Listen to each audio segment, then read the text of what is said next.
મિત્રો કેમ છો બધા મજામાં જશો ને હું પણ મજામાં છું। આજે આપણે બનાવવાનો છે ટોપરા પાક। ટોપરા પાક બનાવવા માટે આપણે દૂધ લઈ લીધું છે 3 થી 3.5 લીટર જેટલું દૂધ લીધું છે આપણે। અને દૂધ આપણે અડધું થઈ જાય ત્યાં સુધી બાળવાનું છે, એટલે ત્યાર પછી આપણે આમાં ટોપરું એડ કરવાનું છે। ટોપરું જે ઝીણું ઝીણ આવે ને એ લેવાનું છે।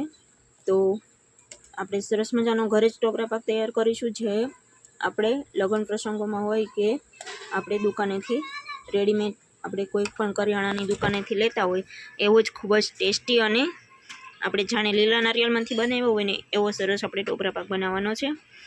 તો આપણે હાલો દૂધને ખાંડ નાખી દીધી છે।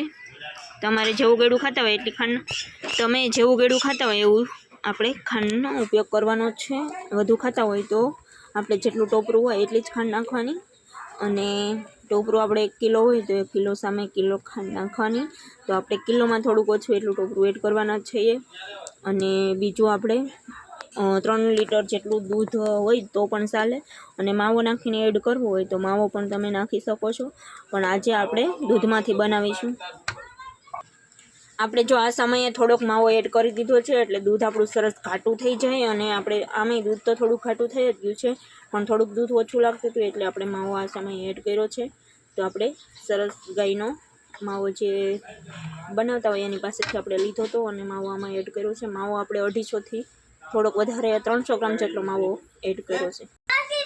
તો જો આપણે સરસ મજાનો માવો છે, નારિયેળનું ઝીણું જે ટોપરું આવે છે એ આપણે લઈ લીધું છે, અને સરસ મજાનું એકદમ સરસ ટોપરું આવે છે, અને આમાં ખોરું ને એવું નથી આવતું, એટલે આ જ ટોપરું તમારે ઉપયોગ કરવાનું। આ કંપનીનું સારું આવે છે।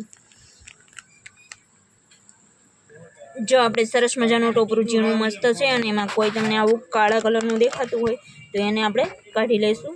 તો આપણે સરસ મજાનું ટોપરું છે, અને આપણું દૂધ સરસ ઉકળી ગયું છે, અને માવો પણ મેલ્ટ થઈ ગયો છે। હવે એમાં ટોપરું એડ કરી દઈશું। તો આપણે સરસ મજાનું ટોપરું નાખી દીધું છે ને હવે સરસ મિક્સ કરી લઈશું, અને આપણે હલાવતા રહીશું એટલે સરસ આપણું ટોપરું પણ પાકી જાય અને માવો બધું મેલ્ટ થઈ જાય। એટલા માટે આપણે જો આ રીતે હલાવતા રહેવાનું છે, અને આપણે ધીમા તાપ પર, ધીમા ગેસ પર, આપણે જો તમે ગેસે બનાવતા હોય તો ધીમો ગેસ રાખવાનો છે, અને તાપ ઉપર કરતા હોય તો ધીમો તાપ રાખવાનો છે। તો આપણે સરસ મજાનો ટોપરા પાક તૈયાર કરીશું। તો જો આ રીતે હલાવતા રહીશું, એકદમ ઘાટું થતું જશે। તો જ્યાં સુધી આપણે આ પેન તવામાંથી છૂટું ન પડી જાય ત્યાં સુધી આપણે હલાવવાનું છે। આપણે જો સરસ મજાનું માવા અને ટોપરું સરસ મજાનું ઘાટ થઈ ગયું છે, તમે જોઈ શકો છો। આપણે હવે હલાવવામાં પણ થોડીક તકલીફ પડવા માંડી છે, એટલું ઘાટું થઈ ગયું છે। તો હવે આ સમયે આપણે થોડો ફ્રૂટ કલર એડ કરીશું। આપણે લીંબુ કલર એડ કરવાના છે, તમારે કોઈ પણ કલર એડ કરવો હોય એ કરી શકો છો, અને તમારે કલર એડ ન કરવો હોય તો આ રીતનો વ્હાઈટ પણ તમે રાખી શકો છો। તો આપણે જો આ લીંબુ કલર છે આ એડ ખાલી જરીક એવો જ કરવાનો છે। તો દૂધમાં કે પાણીમાં ઘોરી અને તમે કલર એડ કરી શકો છો। તો જો આપણે કલર એડ કરી દઈએ। તો જો આપણે સરસ મજાનો કલર નાખી અને આપણે ટોપરા પાક સરસ ઘાટો થઈ ગયો છે, અને હજી થોડી વાર માટે આપણે હલાવવું પડશે। તો થોડી વાર હલાવશું એટલે સરસ મજાનો કલર પણ આવી જશે અને ઘટ પણ થઈ જશે, અને આપણે ત્યાં સુધી હલાવવાનો છે કે આમ ગોરીંડી વાળી અને જામી જાય અને લડુડી વળી જાય ત્યાં સુધી આપણે હલાવતું રહેવાનું છે। તો હજી આપણે પેનમાંથી જુદો નથી પડતો, હજી આ રીતે ઢીલો જ લાગે છે, એટલે હજી થોડી વાર માટે હલાવવું પડશે।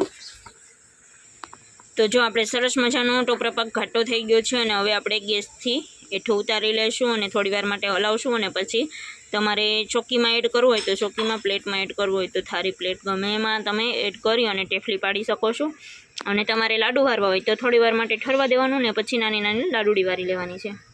તો આપણે જાજો છે એટલે લાડુ વારતા વાર લાગશે, એટલે આપણે હવે એને ઠારી દઈશું, પીસ બનાવી લઈશું। જેવી ટેફલી તમને નાની મોટી પસંદ હોય એવી ટેફલી બનાવી શકો। તો જો આપણે સરસ મજાનું જામી જાય એવું થઈ ગયું છે હવે આપણે ઘાટું। તો હવે આપણે શોકીમાં એડ કરી દઈશું। આ રીતે તમારી પાસે શોકી હોય તો શોકીમાં એડ કરવાનું, નકર તમે થાળીમાં કે પ્લેટમાં ગમે તેમાં એડ કરી શકો છો।